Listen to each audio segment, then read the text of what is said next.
नमस्कार। चलिए आज बात करते हैं गुजरात के उन विशाल प्रोजेक्ट्स की जो सिर्फ सड़कें और बिल्डिंगें बनाने से कहीं ज्यादा हैं। ये एक पूरे राज्य के भविष्य को नए सिरे से डिजाइन करने का एक बहुत बड़ा प्लान है। तो आइए इसे गहराई से समझते हैं। ये लाइन जो हमारे सोर्स मटेरियल से है सिर्फ एक स्लोगन नहीं है, बल्कि ये उस जबरदस्त महत्वाकांक्षा को दिखाती है जिसके दम पर ये सारे प्रोजेक्ट्स खड़े हो रहे हैं। ये एक विजन है। तो हम गुजरात के इस डेवलपमेंट को हिस्सों में समझेंगे। सबसे पहले हम उस बड़ी सोच की बात करेंगे जो इन सब के पीछे है। फिर देखेंगे कि कनेक्टिविटी का जाल कैसे बिछ रहा है, एनर्जी की जरूरतें कैसे पूरी हो रही हैं और भविष्य के शहर कैसे बनाए जा रहे हैं। और हाँ, आखिर में ये भी देखेंगे कि इन सब का कुल मिलाकर असर क्या होने वाला है। तो चलिए सबसे पहले और सबसे जरूरी सवाल से शुरू करते हैं। आखिर इतने बड़े पैमाने पर ये सब हो क्यों रहा है? इसके पीछे का असली मकसद क्या है?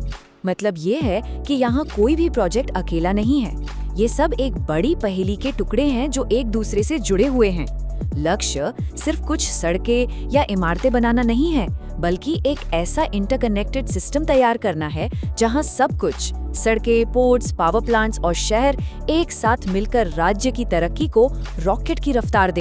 तो इस बड़े सिस्टम के पहले हिस्से यानी कनेक्टिविटी से शुरू करते हैं।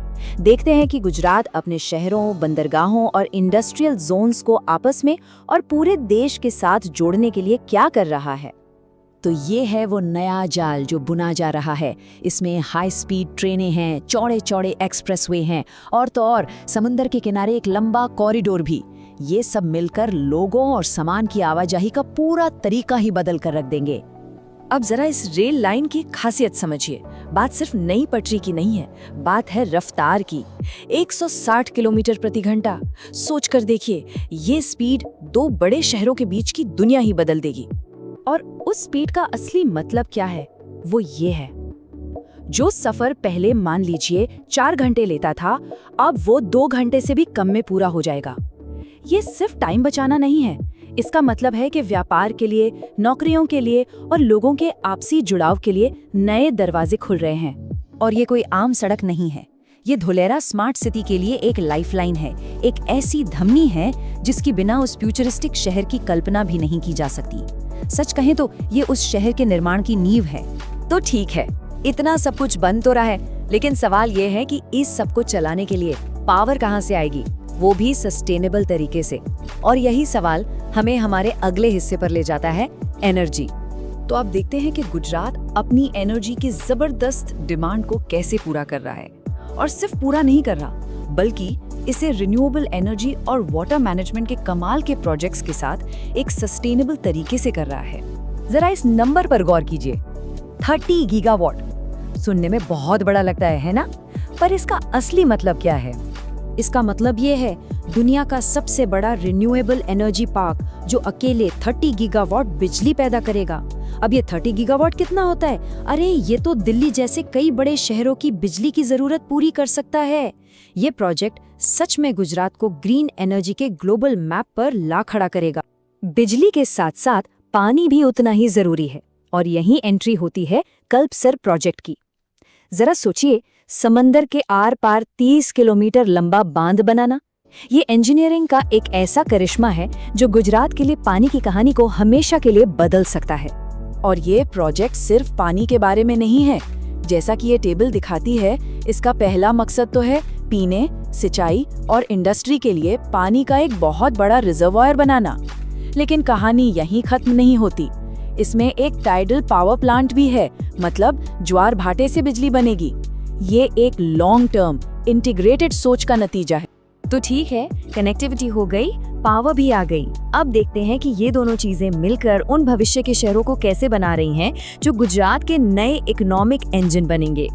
और सबसे पहले बात GIFT सिटी की। ये सिर्फ एक शहर नहीं है, ये एक पूरा कॉन्सेप्ट है। इंडिया का पहला ऑपरेशनल स्मार्ट सिटी, एक ऐसा हब जिसे खास तौर पर दुनिया भर की फाइनेंस और टेक कंपनियों को ध्यान में रखकर बनाया गया है।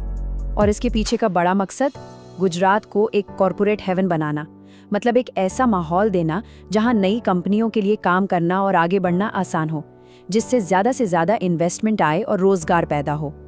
गिफ्ट सिटी के बाद दूसरा बड़ा नाम है धुलेरा SIR।